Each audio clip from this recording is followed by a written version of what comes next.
Joint and several. What is joint and several? A liability is said to be joint and several when the creditors may sue one or more of the parties to such liabilities separately or all of them together at their option. Where one is compelled to pay the whole debt or more than their proper share, that individual is entitled to contribution.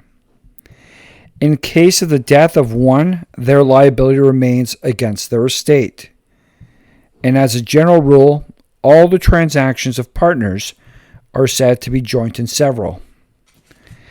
As to joint and several debtors, Lord Mansfield said in Rice v. Shute that all contracts with partners were joint and several, and every partner was liable to pay the whole.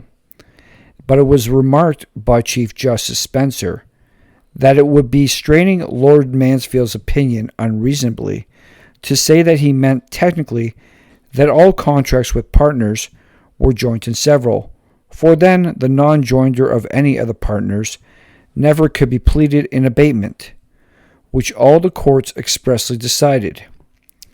In equity they are joint and several, and so they were as regarded that suit, the defendant having neglected to avail himself of the objection in a legal manner.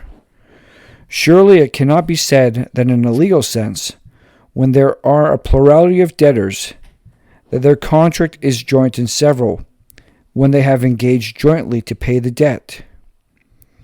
Each debtor is bound for the whole until the debt is paid, but as regards the remedy to coerce payment, there is a material and settled distinction.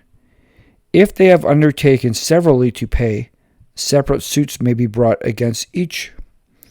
But when their undertaking is joint, unless they waive the advantage by not interposing a plea in abatement,